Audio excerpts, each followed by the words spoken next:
Hey everyone, welcome to the lab section where we're going to talk about statistical mediation and moderation. Now, I realize that these are terms that you may or probably have not heard before. So I'm going to take some time to explain what these mean. Just for big picture, you're going to, for your research projects, be testing a mediation or moderation question. So it's really critical that you understand kind of the basics of this. You don't need to understand it totally in depth now, but if you walk away from here as a goal, understanding and being able to come up with a mediation question or a moderation question, then you'll be good. Up until now, my suspicion is that you've, in previous methods and stats courses, talked about correlations, t-tests, ANOVAs, and maybe some other tests. Remember, correlations look at the relationship between two variables.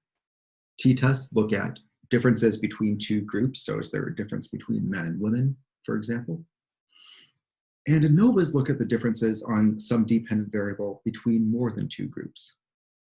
For example, we could have our groups be freshmen, sophomores, juniors, and seniors at Radford, and the dependent variable being their engagement in school. You guys have talked about all those things. Mediation and moderation just expands on what we know. So I want to start off by saying this isn't a scary thing. We're just adding a layer of complexity onto what we've done before. Now, previously, we've looked at, take a correlation. We look at the relationship between X and Y. Now, a lot of the time in the real world, relationships or phenomena we examine are not just two variables. It's more complicated than that. It's always more complicated than that. There's always multiple things going on.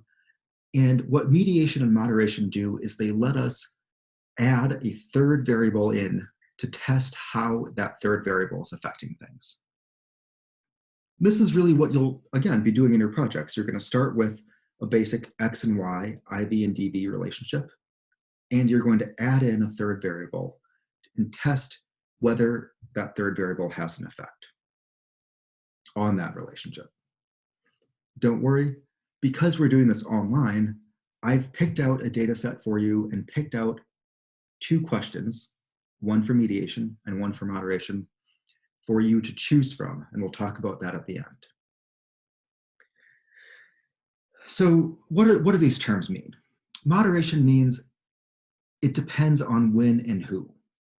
So first, do you have that two variable X and Y relationship? And then does that depend on a third variable? So, if I know that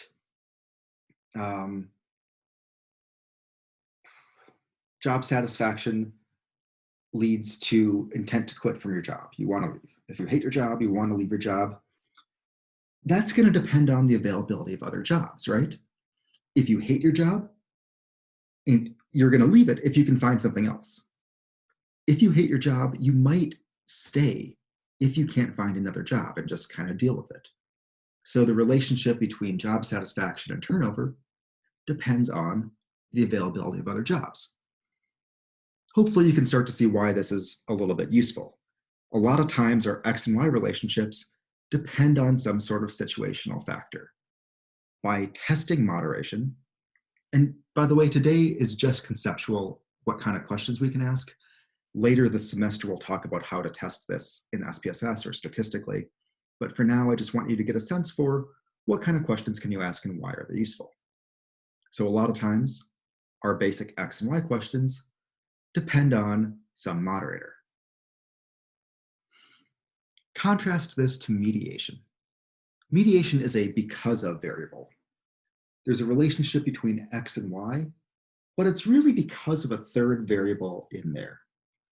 X leads to Y, but it's only because X leads to your mediator leads to Y. And I know this sounds confusing right now.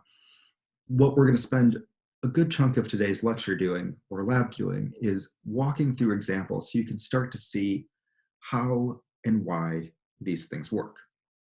This first bit is just defining terms. So mediation is X related, Y is X related to Y. It's because of the mediator. Let's get into moderation. Moderation is also talked about as interaction effects. So if you took 301, you may or may not have gotten to two-way or factorial ANOVA, where you have multiple independent variables. This is really testing moderation. You're looking at the effect of the IV on the DV and seeing if another IV moderates it. Or does the effect of the IV and DV depend on the level of Z? When I think about moderation, the words I always use are "it depends." That's, if you think about it, you're putting the pieces together in your head. You have X and Y. Does that depend on another variable? Does that relationship change if another variable is present? And that relationship can change either the strength or the direction of it. A moderator can make the relationship stronger, or it can make it positive or negative.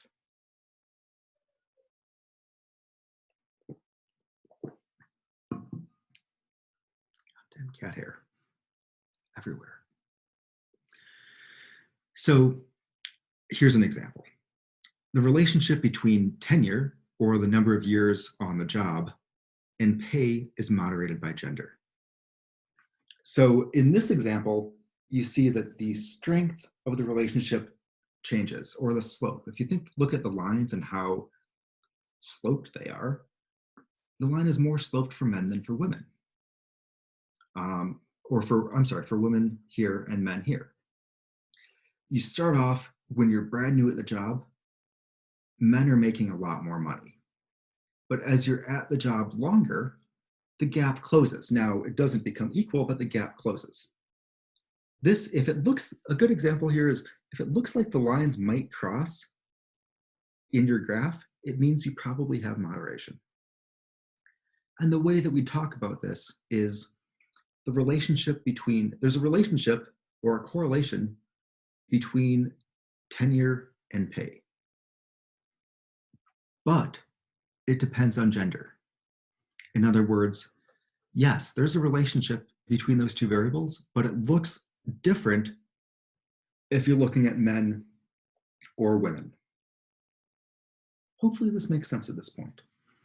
Here's some other examples, though, just to hopefully bring this point home. And these are things, by the way, that I would strongly suggest pausing, maybe writing it out, coming up with your own examples, and rewatching. I really want to stress that you guys get this conceptually before we move forward. So some more moderation examples. The relationship between pay and job satisfaction depends on supervisor satisfaction. Let's just talk this out. This makes sense. If you're paid more, you might be more satisfied with your job. There's a relationship between X and Y there. That relationship may depend on how much you like your boss. So if you hate your boss, that relationship might be stronger. Your pay is really tied to your job satisfaction. If you like your boss, you might not care as much about your pay, and it might not impact your job satisfaction as much, right? Because you have otherwise a good working situation. So in this case, pay is our X variable, or our IV.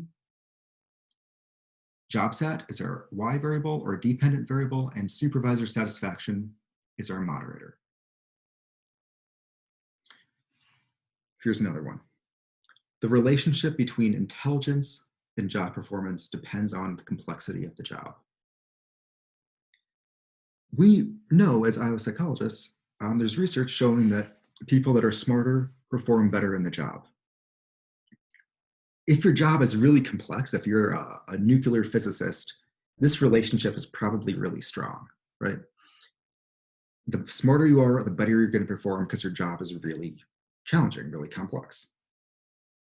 Now, if you're, and I don't mean to knock anyone's job, but if your job is less complex, let's say you are, I don't know, you're filing papers every day, and that's all you do. I don't mean to pick on anyone filing papers, but comes to mind. Or you're on a factory line and you're just making the same widget every day. The relationship between intelligence and performance matters less. Because your job's not that complex, you don't necessarily need to be super smart to do a good job. You can do a good job whether you're smart or not. So here, intelligence is our independent variable, job performance is our dependent variable, and complexity of the job is our moderator. So the relationship between intelligence and job performance depends on the complexity of the job. Another one, the relationship between stress and work-family conflict is stronger when one has a family, or depends on whether or not you have a family. This makes sense too when you reason it out, right? Generally, people that are more stressed have more work-family conflict. They are stressed at work, so they have more conflict at home, or vice versa.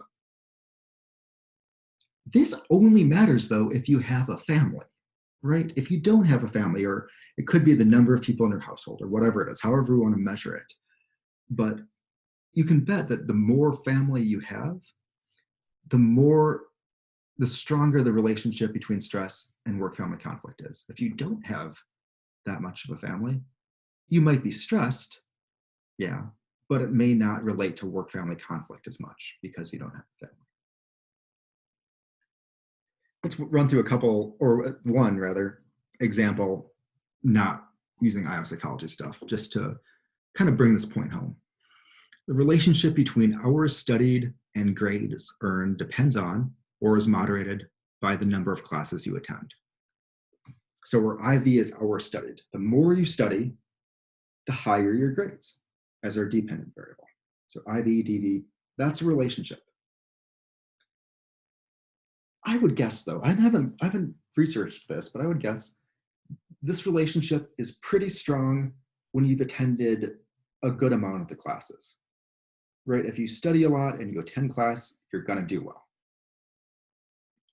But if you don't go to a single class, if you don't attend at all, you might study a lot and still get bad grades, right? So if you study a lot and you go to class, you might do well. If you study a lot and don't go to class, you might still do badly. So the relationship between hours studied and grades depends on whether or not you go to class. Hopefully this makes some sense. Again, if it doesn't, reach out to me. We can talk. We can figure something out. Yeah, but hopefully that you're starting to understand this. You start with an X and Y relationship, and then you think of another variable that it depends on.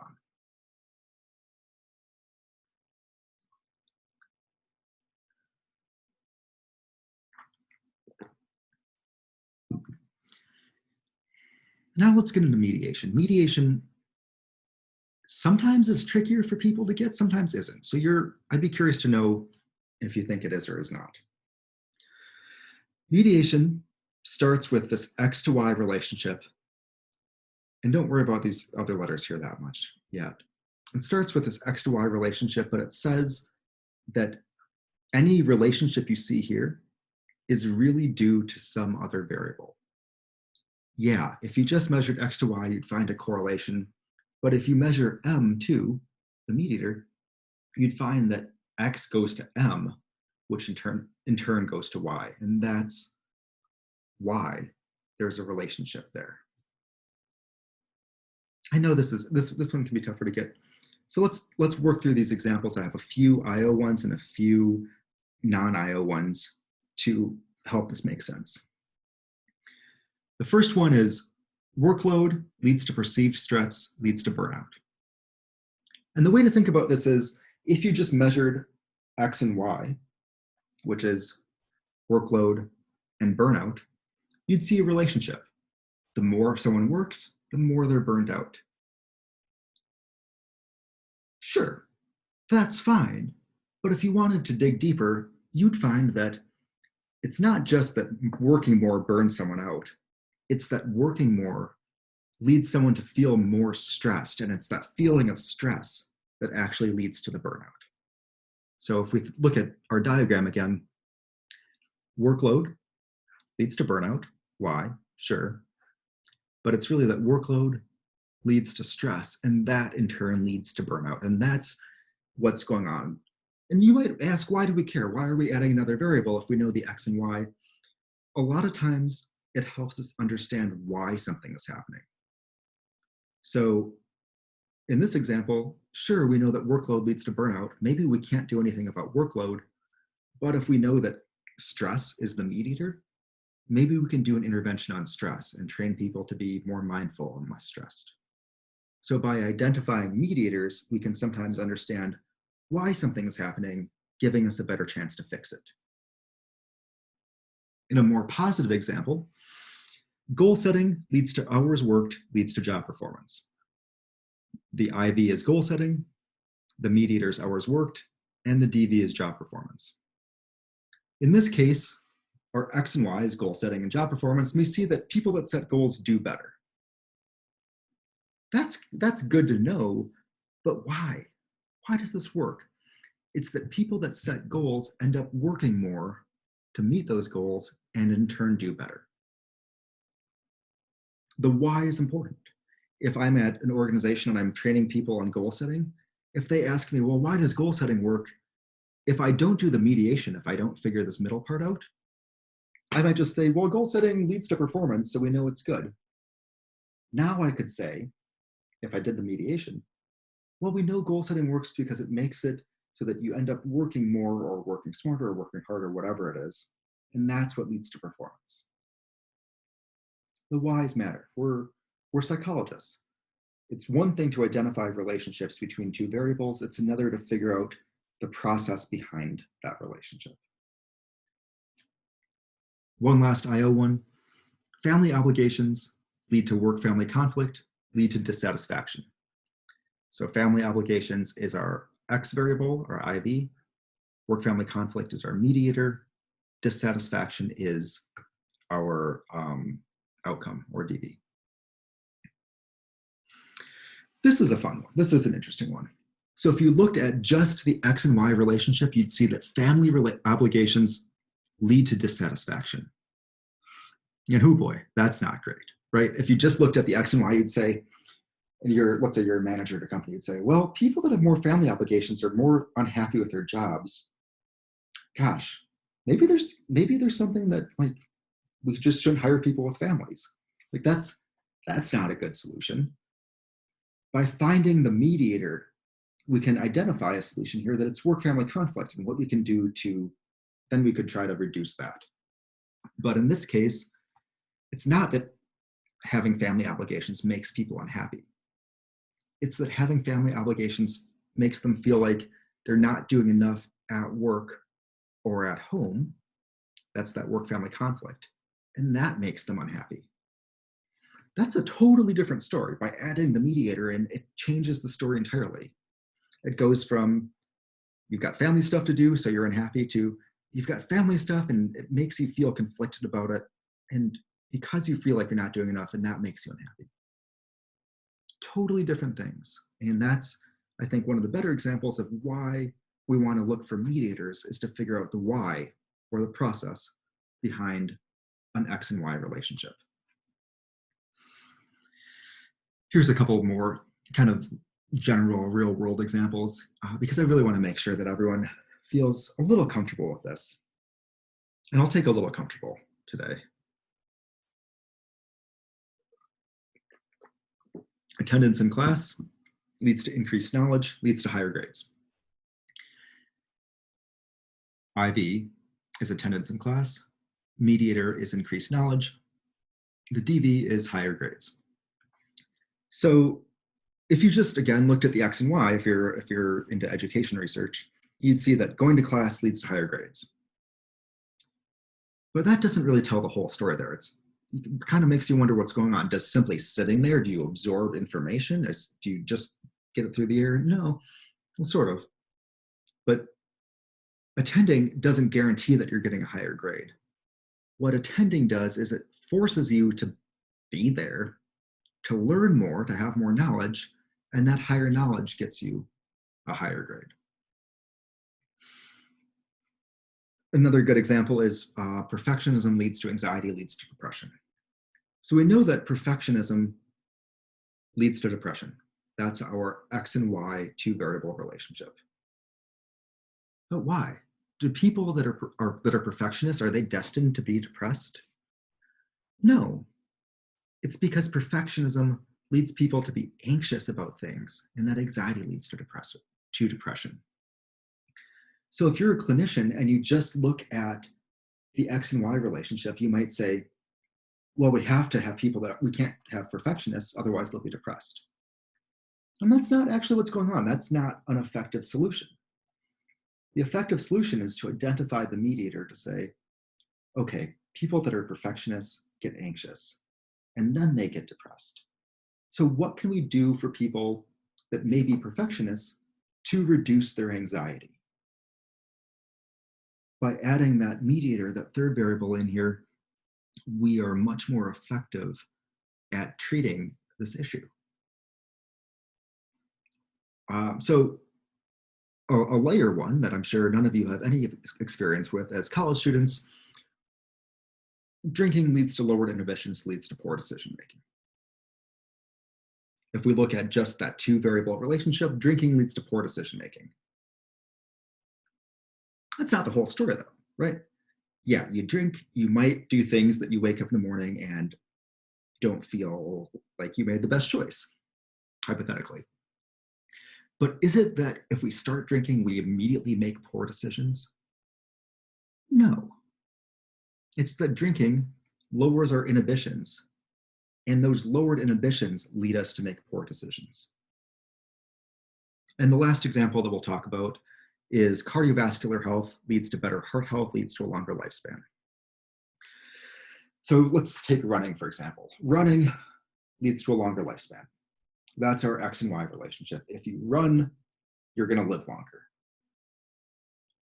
That's not entirely the case there. Just running isn't going to make me live longer. What's happening here is that running or cardiovascular exercise, whatever it is, leads your heart to be healthier. And that healthier heart leads to a longer lifespan because heart disease and heart-related things are a major cause of death in the United States and the world. So it's not that, oh, I went for a run, I'm suddenly going to live longer. It's I'm consistently going for a run so that my heart stays healthy so I don't have these issues that would kill me.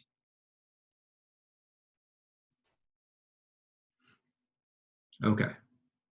This is a good time to take a quick pause, get up, walk around, rewind if you need to.